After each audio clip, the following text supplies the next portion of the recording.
Shalom, shalom. It's the brother Yahweh Shapat coming at you with another lesson through the spirit and power of Yahweh, Alahaya Nawa, by Hashem, Hamashiach, Yahweh Shah. Double honors to my elders and apostles of Great Millstone who teach me who well in these scriptures, and peace and blessings to the hopeful elect. Now, I'm going to do like a quick breakdown on Joel, the second chapter, and how it's going into, Joel, the second chapter is actually going into the missiles. I'm going to go ahead and get started.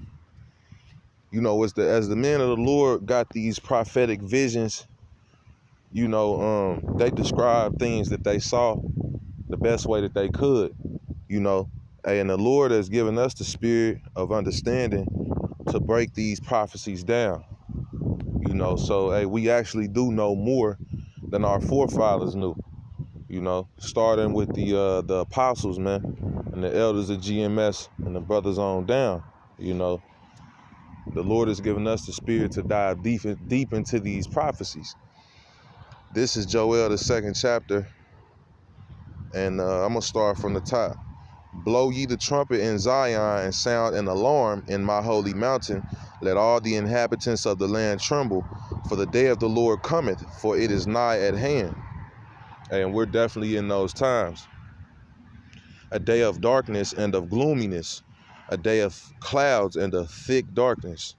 As the morning spread upon the mountains, a great people and a strong, there hath not been ever the like, neither shall be any more after it, even to the years of many generations.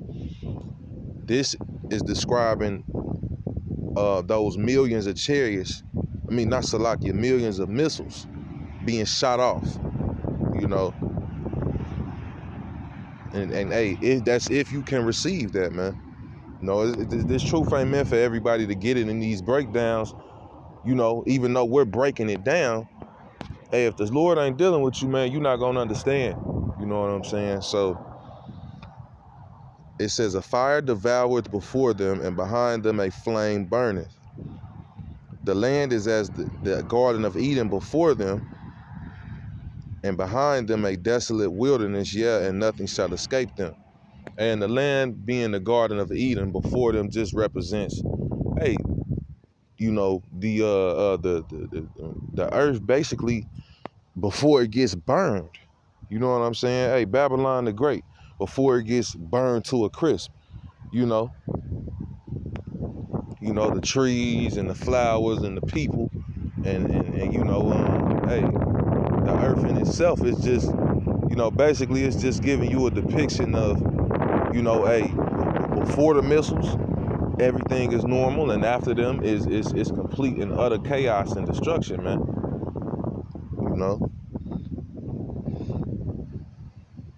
It says, and behind them a desolate wilderness, and nothing shall escape them. The appearance of them is as the appearance of horses, and as horsemen so shall they run. It's, hey, man, like I said, man, Joel was breaking down what he saw in a vision. And what he saw was, it looked like an army, man. All of those missiles being shot off.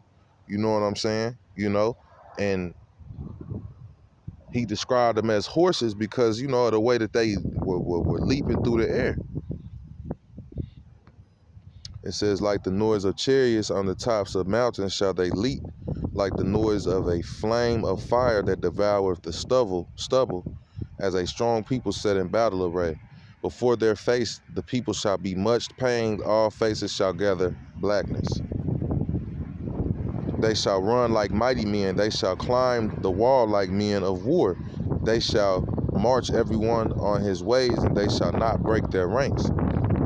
Hey, I got, let's see.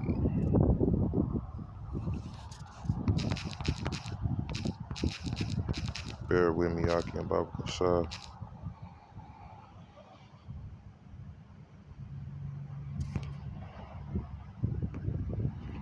This is 2 Ezra 16 and 13. For strong is his right hand that bendeth the bow, his arrows that he shooteth are sharp, and shall not miss when they begin to be shot into the ends of the world. This is describing the missiles, man. You know, when the Lord, hey, shoot them missiles off, they not gonna miss their mark. You know, like Joel said, they're not gonna break their ranks. So, let's see, neither shall one thrust another, they shall walk everyone in his path. And when they shall fall, Salaki, and when they fall upon the sword, they shall not be wounded. They shall run to and fro. So America ain't got no missile defense systems that's gonna keep these missiles from hitting this place, man. So don't let them fool you. You know, it says, hey, basically, nothing is going to stop these missiles. Nothing is going to destroy them or deter them from hitting this place, man. You know, it says, they shall run to and fro in the city. They shall run up the wall. They shall climb up upon the houses. They shall enter in at the windows like a thief. The earth shall quake before them. The heavens shall tremble. The sun and the moon shall be dark, and the stars shall withdraw their shining from all of the smoke. And the Lord shall utter his voice before his army, for his camp is very great. For he is strong that executeth his word. For the day of the Lord is great and very terrible, and who can abide it? You know, so, hey, man, the only ones who are going to escape the missiles are the hopeful elect, man. You know, and you got to think, in all of this chaos, the Lord is still going to make time to deliver his hopeful elect. You know, the prophets, the men, women, and children whom are allotted to be saved. You know, the Lord's going to take time. But you know, what do the scriptures say about our sweet escape? Hey, the scriptures tell you that the righteous shall scarcely be saved. So we gonna be all, you know, we ain't gonna have that spirit of fear, but at the end of the day, we gonna be trembling and awe of the destruction of this place as well, man. You know, when we get beamed up, Lord willing, I'm of that number. Lord willing, the brothers who are teaching this truth and sincerity are of that number. You know, that's why we call ourselves the hopeful elect. The scriptures talk about how we're going to be looking down from the chariots and seeing the destruction, and how it's going to look like a sea mingled with glass. As a matter of fact, I'm going to see if I can get that.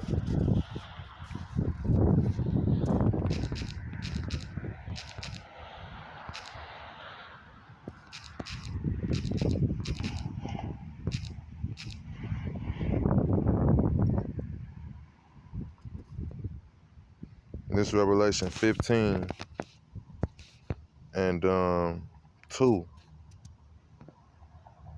And I saw as it were a sea mingled of glass, Salakia, and I saw as it were a sea of glass mingled with fire, and them that had gotten the victory over the beast, and over his image, and over his mark, and over the number of his name, stand on the sea of glass, having the hearts of Yahweh B'Shem Yahushua.